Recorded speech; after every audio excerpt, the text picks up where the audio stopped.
So hello my students, I hope आप सब अच्छे होंगे। तो आज हम बात करने वाले हैं एमएजी 3 का ब्रिटिश नावल ब्लॉक 5, जिसमें जॉर्ज एलियट की नावल मिडिल मार्च के बारे में हम पढ़ेंगे। और ये बहुत ही ज़्यादा इम्पॉर्टेंट है चैप्टर, जिसमें 20 मार्क्स के एग्ज़ाम्स में क्वेश्चंस आते हैं। तो मैं ओनली उन चीज़ों को कवर करूँगी जिससे आप एग्ज़ाम में ईजिली लिख सकते हो और आपके नंबर आप 15 से 18 मार्क्स ईजिली ला सकते हो। तो यह नावल 1830 के दशक के इंग्लैंड के एक छोटे से प्रांतीय शहर मिडल मार्च की बारे में आपको बताता है, उसके ऊपर आधारित है। इसका कोर प्लॉट है कि कहानी जो समाज में कुछ बड़ा और अच्छा करने की चाह रखने वाले उत्साही लोगों के इर्द गिर्द घूमती है और जिसकी उम्मीदें रूढ़िवादी समाज के कारण टूट जाती है। और सेकंड पॉइंट इसमें देखते हैं, नॉवल में दो मुख्य शादियों को दिखाया गया है। दोनों ही शादियां बड़े ही ज़्यादा व्यवहारिक आदर्शों के साथ शुरू होती है, लेकिन जल्द ही कड़वाहट में चेंज हो जाती है, आर्थिक तंगी और अकेलेपन में। ठीक है ना। तो वो दोनों शादियां टूटती है और ये किनकी टूटती है ये हम कैरेक्टर्स में देखेंगे। एक आधुनिक डॉक्टर शहर की जो व्यवस्था होती है, स्वास्थ्य व्यवस्था, उसको सुधारने की कोशिश करता है, लेकिन जो कॉर्पोरेट राजनीति के लोग होते हैं वो पैसों की कमी और एक अचानक लगे घोटाले के कारण वह सपना जो डॉक्टर का होता है ये टूट जाता है। और इसमें आर्थिक और सामाजिक घोटालों को दिखाया गया है और अंत में सभी जो पात्र होते हैं बड़े बड़े सामाजिक बदलावों को के सपने को छोड़ के एक शांत और निजी जीवन जीने लगते हैं। तो ये 1832 के स्टेटस को दिखाता है नॉवल। ठीक है।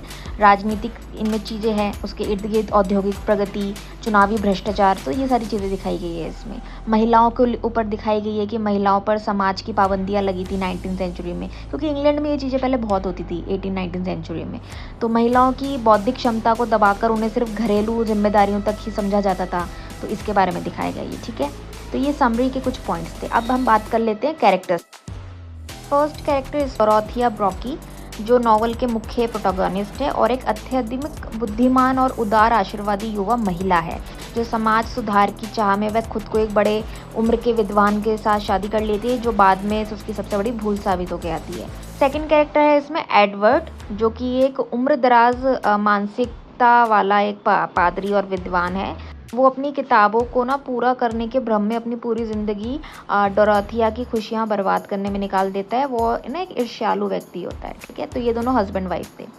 थर्ड कैरेक्टर इसमें बिल लॉडस्लॉ, वो एक युवा और कला प्रेमी चचेरा भाई कज़न है।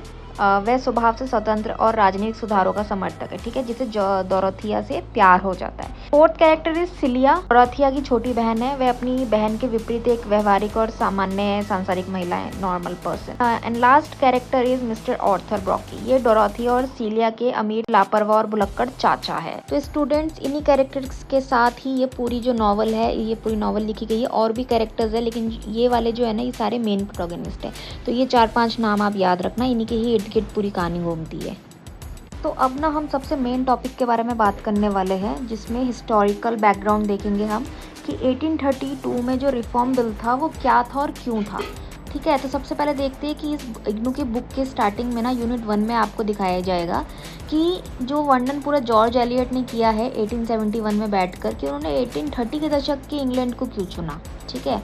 और किताब के अनुसार अगर हम विश्लेषण करें, पूरा एग्जामिन करें, तो 1832 का जो रिफॉर्म एक्ट था वो शुरुआती रेलवे का आना और वैज्ञानिक प्रगति के समाज में आ रहे बदलाव और उनके प्रति पुराने विचारों का प्रतिरोध को दिखाने के लिए इस्तेमाल किया गया था। इसमें क्वेश्चन एक बहुत निकल के आता है, प्रोविंशियल इंग्लिश लाइफ, मतलब इसका रिलेट मतलब क्या हुआ, मिडल मार्च से इसका क्या लेना देना है। तो मैं आपको बताती हूँ।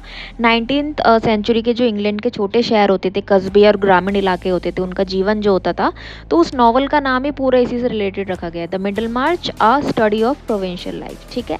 तो इग्नू के एमएजी 3 ब्लॉक 5 के अनुसार जॉर्ज एलियट ने लंदन जैसे बड़े महानगर को छोड़ के एक छोटे काल्पनिक प्रांतीय शहर मिडल मार्च को इसलिए चुना था ताकि वो उस दौर के समाज का एक सटीक बारीक एक्सरे निकाल सके, मतलब उसकी पूरी चीज़ निकाल सके, जिसके बारे में वो बता सके इंग्लैंड में पहले उस टाइम क्या क्या होता था, किस तरीके से मतलब कि सामाजिक ताना बाना होता था।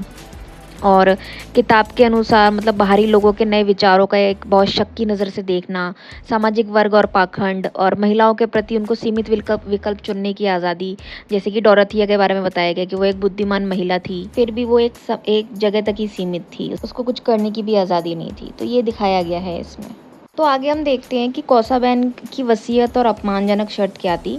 तो ना इस बुक के अकॉर्डिंग कौसाबेन को डोराथी और विल्ड लैडिस्ला की बढ़ती नज़दीकियों से ना ईर्ष्या होने लगती है। तो दिल की बीमारी से क्या होते हैं, जो डोराथिया के हस्बैंड होते हैं ना, वो उनकी डेथ हो जाती है, लेकिन वो विल में कुछ ऐसा चीज़ लिख के जाते हैं जिससे डोराथिया को ना संपत्ति से निकाल दिया जाता है। कि वो बोलते हैं अगर तुम अपने लवर से ही प्यार करोगी तो आपको संपत्ति से मेरे 1 रुपये नहीं मिलेगा, आपको निकाल दिया जाएगा। तो वो क्या करती है, वो उसको छोड़ देती है, ठीक है, अगर उसकी संपत्ति से उसको कुछ नहीं मिलेगा, लेकिन वो अपने आप को चुनती है, अपने पसंद की लड़के को चुनती है, और उसके साथ ही वो विधवा होने के बाद अपनी संपत्ति का और समाज के कार्यों पे कार्य करती है, और अपने जो उसके लवर होते हैं वो उसी को चुनती है। ठीक है, तो फिर दोनों बाद में क्या करते हैं, एंड में यही दिखाया गया है कि वो उस शहर को छोड़ के एक अनदर जगह लंदन छोड़ के चले जाते हैं, और लैडिस्ला जो होते हैं ना, वो राजनीति में शामिल हो जाते हैं, संसद के एमपी बन जाते हैं, और डोराथिया के साथ रहते हैं। और डोराथिया जो होती है एक पत्नी और माँ के रूप में शांत साधारण लेकिन एक खुशहाल जीवन जीती है। तो बुक के डोराथिया के बारे में अगर क्वेश्चंस आते हैं ना, तो आप ये लिख सकते हो। एक क्वेश्चन और निकल के आता है कि रियलिज़म क्या है इसमें, मिडल मार्च में रियलिज़म से भी क्वेश्चंस आते हैं बहुत। तो रियलिज़म में ये दिखाया गया है कि जॉर्ज एलियट के अकॉर्डिंग विक्टोरियन युग में ना सबसे महान यथार्थवादी रियलिस्ट मतलब लेखिका माना जाता था इनको।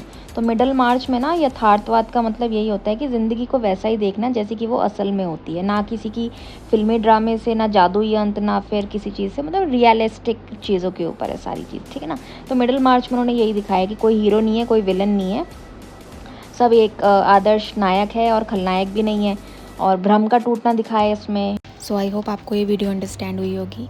वीडियो अच्छी लगी तो लाइक शेयर सब्सक्राइब करना बिल्कुल ना भूलिएगा। Thank you so much for watching.